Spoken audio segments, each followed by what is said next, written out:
આ તમે જે દ્રશ્યો જોયા તે જોર્ડનમાં આવેલા મુઆફક સાલ્ટી એરબેઝ પરથી સામે આવ્યા છે, જ્યાં ઈરાને બેલેસ્ટિક મિસાઇલો વડે હુમલો કરતા 2 અમેરિકન સૈનિકોએ જીવ ગુમાવ્યા છે. સાથે જ ઘણા અમેરિકન સૈનિકો આ ઘટનામાં ઘાયલ થયા છે. સાથે જ હવે દાવો કરવામાં આવી રહ્યો છે કે ઈરાને તેની મિસાઇલ કેપેબિલિટીને અપગ્રેડ કરીને તેની મારક ક્ષમતામાં વધારો કર્યો છે. આ ઘટનાના કારણે અમેરિકાએ ઈરાન પર હુમલા વધારે તેજ કર્યા છે. તો આવો જાણીએ સમાચાર વિસ્તારથી. નમસ્કાર, જમાવટ સાથે હું છું પાર્થ.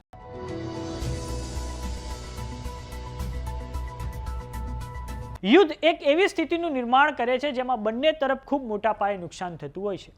અમેરિકાની બોમ્બ વર્ષાના કારણે ઈરાનમાં ઘણા નાગરિકોએ જીવ ગુમાવ્યા છે. સાથે જ IRGCના સૈનિકોએ પણ જીવ ગુમાવ્યા છે. તો હવે 17મી જુલાઈના રોજ ઈરાને જોર્ડનમાં આવેલા અમેરિકન બેઝ, જેનું નામ છે મુઆફક સાલ્ટી બેઝ, તેની પર ઈરાને ખૂબ મોટા પાયે મિસાઇલો વડે હુમલો કર્યો હતો, જેમાં હવે 2 અમેરિકન સૈનિકોએ જીવ ગુમાવ્યા છે. ઘણા અમેરિકન સૈનિકો આ ઘટનામાં ઘાયલ થયા છે. અમેરિકાના સેન્ટ્રલ કમાન્ડ દ્વારા દાવો કરવામાં આવ્યો છે કે 4 સૈનિકોનો ઇલાજ હાલમાં જોર્ડનની હોસ્પિટલમાં ચાલી રહ્યો છે અને હવે તેમને રજા આપી દેવામાં આવી છે.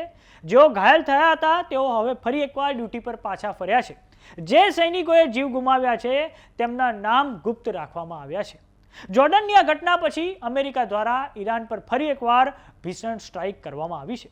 સૌપ્રથમ દર્શક મિત્રો, આપણે આ ઘટનાને નકશાની મદદથી સમજીએ તો તમે આ પશ્ચિમ એશિયાનો મેપ જોઈ રહ્યા છો. પશ્ચિમ એશિયામાં એક તરફ ઈરાન છે અને બીજી તરફ જોર્ડન આવેલું છે. અને જોર્ડન બીજા વિશ્વયુદ્ધ પછી અમેરિકાનું ખૂબ મહત્વનું સહયોગી છે. આ જોર્ડનમાં એક બેઝ આવેલું છે જેનું નામ છે મુઆફક સાલ્ટી બેઝ. મુઆફક સાલ્ટી બેઝને 1981માં બનાવવામાં આવ્યો હતો. અહીં ખૂબ મોટા પાયે અમેરિકાના એડવાન્સ મિલિટરી એરક્રાફ્ટ તૈનાત હોય છે. વર્ષ 2019માં દર્શક મિત્રો, અમેરિકા દ્વારા આ મુઆફક અલ સાલ્ટી બેઝનું એક્સપાન્શન પણ કરવામાં આવ્યું હતું.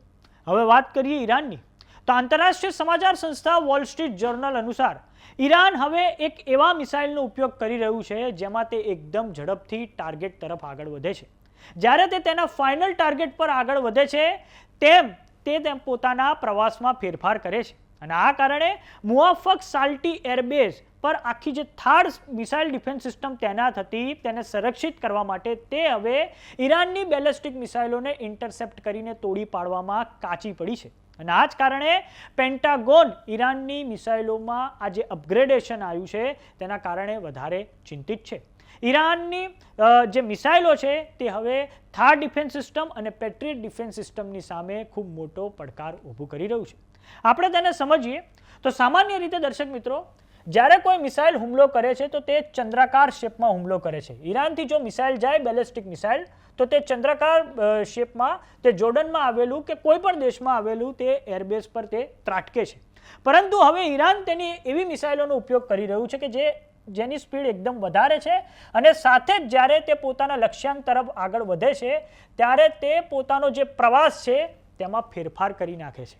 અને આ કારણે જ્યારે પોતાના ટાર્ગેટની નજીક આવે છે તે સમયે પણ થર્ડ ડિફેન્સ સિસ્ટમ હોય કે પછી પેટ્રિયટ ડિફેન્સ સિસ્ટમ હોય, તે ઈરાનની મિસાઇલને ઇન્ટરસેપ્ટ કરતી જ નથી. અને ઇન્ટરસેપ્ટ ના કરી શકવાના કારણે એ મિસાઇલ ખૂબ સરળતાપૂર્વક તેના લક્ષ્યાંક પર ત્યાં ત્રાટકે છે અને ખૂબ મોટા પાયે ત્યાં તારાજી વરસાવે છે.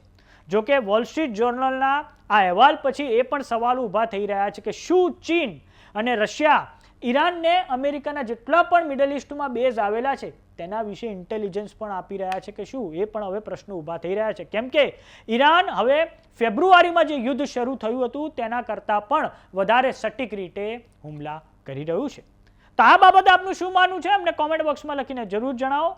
જો તમે અમને યુટ્યુબ પર જોઈ રહ્યા તો સબસ્ક્રાઇબ કરો. જો તમે અમને ફેસબુક પર જોઈ રહ્યા તો ફોલો કરો. વોટ્સએપ ચેનલને જોઈન કરવાનું ન ભૂલતા. નમસ્કાર.